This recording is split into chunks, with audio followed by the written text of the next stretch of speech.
Hello, everybody. We are back with another edition of Straight Talk, a series of quick conversations with the TechM leadership team. Today, we are at Mumbai and Blaze, which is our annual sales conclave, and I'm delighted to be joined by our MD and CEO, Mohit Joshi. Mohit will take us through the quarter that was, the year gone by, and of course, share his thoughts on what lies ahead for TechM. Welcome, Mohit, to Straight Talk. Always a delight and a pleasure to interact with you here. Thank you, Vrinda, and I think it's been so wonderful, right? The past week, first the blockbuster earnings that we had, the very successful analyst day that we have, and the past 2.5 days with the entire global sales team and the global leadership team here in Mumbai. I think it's just been fantastic. Absolutely, and inspiring 2 days, I must add, yeah. So Mohit, the numbers for Q4 are out, right? And beyond the figures, if you were to look back at the year that was, what would be the one thing that personally stands out for you? I think, we've approached this transformation journey in a very systematic way, Vrinda, right? So the focus in the first year of the transformation was really on making sure that we're building the foundation. So getting a new organization structure in place, getting the responsibilities and the clarity in terms of what need to be done, nailing down our medium-term goals, right? I think that was the important piece. The second year was important because it had to prove that the theory worked, right? Because the risk in these transformations always is that the first year, there's always a lot of activity. But the second year is actually the trickiest because the second year is when people start expecting results. So for me, the second year was a very important proof point that the strategy was working and the strategy was correct. If it entered the second year, let's say, and our margins had not grown, or the growth had actually shrunk below what we had in FY25, or that customer satisfaction had gone down, or that we had lost customers, that would invalidate the strategy. So the second year was the very important proof point that all the work of building up this house really was resulting in a house that was actually livable. Absolutely, and I'd like to believe that we have built a fantastic house, yeah. Now, if you were to take a critical look back, what are you genuinely proud of this year, and where do you feel that we really haven't moved fast enough? Yeah, I've always believed that it's been important to be pointed in the right direction, and once you're pointed in the right direction, then you want to move as fast as possible, right? But you also have to understand that it takes a certain while to build momentum. This is a very large company. We've got 150,000 people. We've got $6.5 billion in revenues. We've got hundreds of clients across 80 plus countries in the world. So I feel that we're pointed in the right direction. Over the past 1 year, we have shown that we can organically generate a significant amount of momentum. And now, obviously, the desire is for faster speed. And that is where we will get to in the current financial year in FY27. But the sort of the phase-wise plan that we had is working. Obviously, as more time goes by, we will have filled up a lot more fuel in the tank. And so therefore, the ability to go faster will be very evident. Okay. Now let me come to the question or to the phrase that's on everybody's minds, which is AI, right? It's clearly everywhere. In fact, it's become almost background noise. Yeah. Now, can you cut through this noise and tell us two things? One is, what does it mean for TechM as a company? And two, more importantly, what is it that you expect associates to do about it? Yeah. What do you want? Yeah. So I think, look, AI is clearly a transformational technology. It is a disruptive technology, right? But the way I think about our business is that we will actually generate a lot of value for our clients and for ourselves by adopting AI. And that is because our clients have very complex and large infrastructure and applications and data landscapes, right? And so as they have this existing stack, there is a new AI stack that is being built. There is the need to build this bridge so that companies can truly extract value from their existing processes, from their existing systems by using AI. It is not a question of replacing the entire stack with a brand new stack, right? That's not going to happen. So if you're a bank, how do you get more and deeper insights, from your customer data that you hold?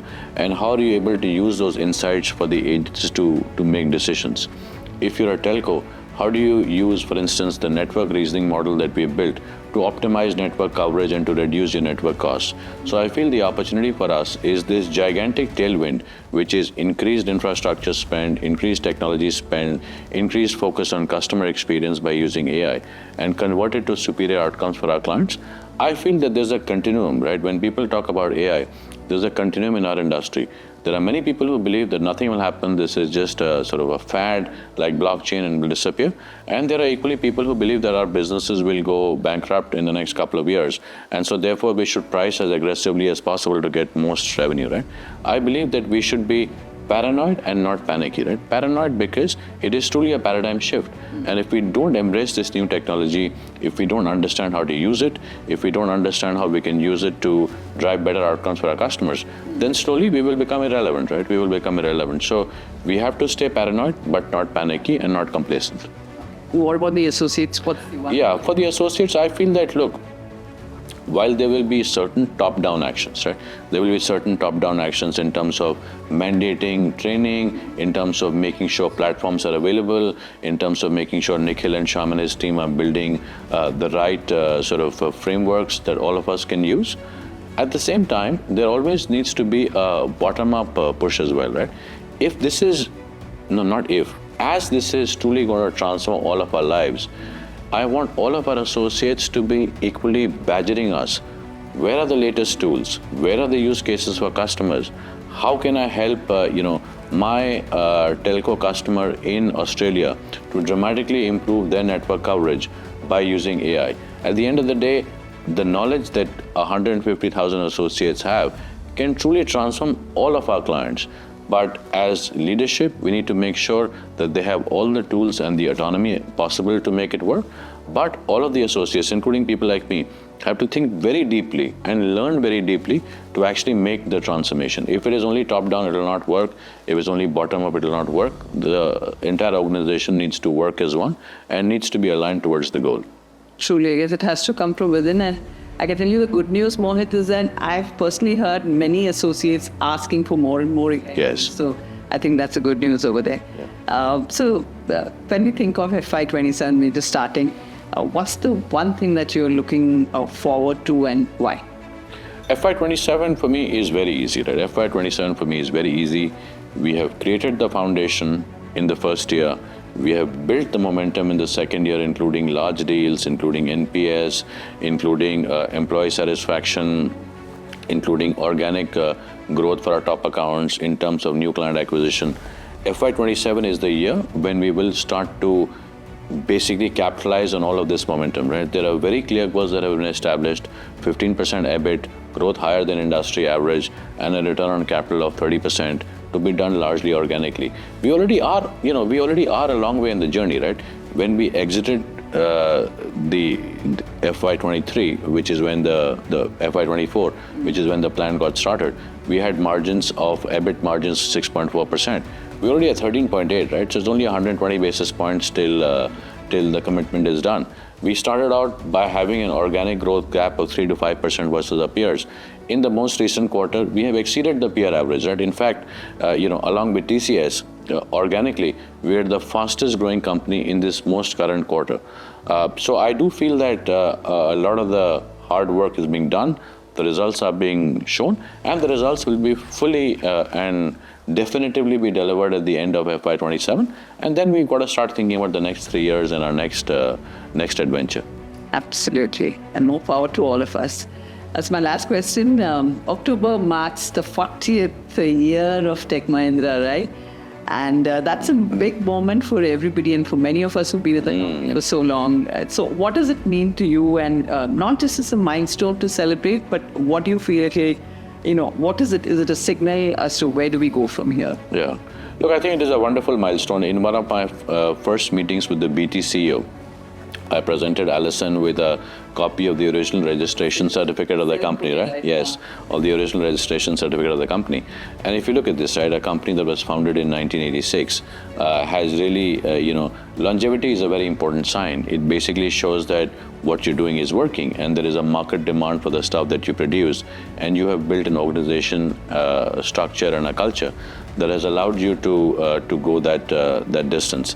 I feel, 40 is traditionally the time to rejuvenate, right? To rejuvenate, to sort of re-energize.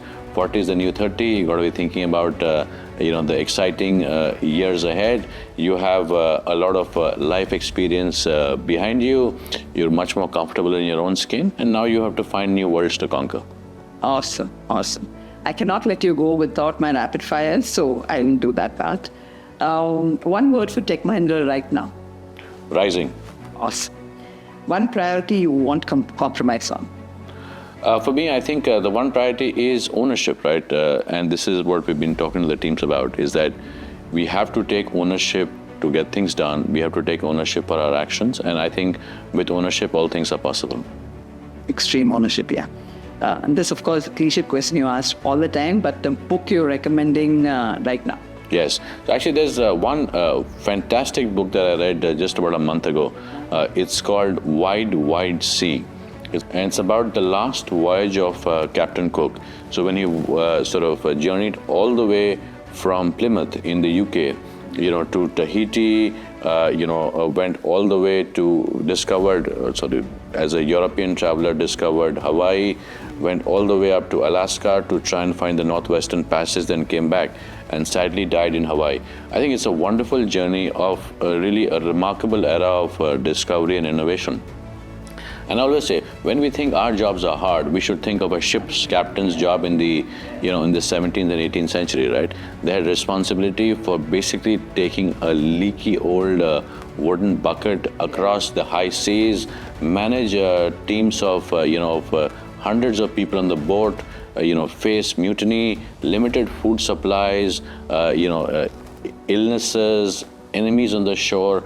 I think it's a remarkable and exciting journey of an exciting time, and really, apart from just the pure thrill of reading the book, there's a huge amount of, I hate to use the cliched word, leadership lessons to be learned. I'm sure you look for that in every book that you read. To try and find gems where you can. Absolutely. And how many pages is the book? I think it's about 350, 400 pages. Okay. All right. So quick and easy read, Vrinda. 400 pages, of course, an easy read for most of us, yes. A habit that keeps you grounded, besides your daughters, I'm sure. So I think, I have found over the past 3 or 4 years, I've found breathwork to be really, pranayam to be a fantastic personal habit to add to meditation. I actually have a coach on video in Bangalore, and so Saturday and Sunday, I spend 45 minutes each, and that really, learning how to breathe is the most natural thing in the world, but learning how to breathe is really the most difficult but the rewarding thing in the world, right? You can actually figure out how to energize yourself within a few minutes. You can learn how to calm yourself down within a few minutes. You can learn how to basically handle your body and your mind very effectively through breath work. So I would strongly recommend it to everybody. This since how long? So I started doing this actually in 2023, right? When I was on gardening leave after leaving my old job. I had 3 months, right? And I was trying to figure out things to do. One of my friends recommended this instructor, and I think it's been Rajesh. It's been fantastic to learn from him and to see how, unlike medicine, these things take time to have an impact.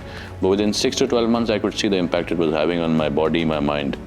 No, and the beauty is that you kept at it, not then given to the time constraints. And the last question: top travel bucket list pick for 2026. So as we shared with the team, right, that once we hit our numbers, it's off to Bali or Hawaii for all of us. Awesome. Incisive, insightful, and inspiring. Always a pleasure, Mohit, talking to you. And on behalf of 150,000 associates, I promise you we'll do you proud in this year. Thank you, Vrinda. I think it's been a wonderful journey, and thank you for the partnership. Thank you so much.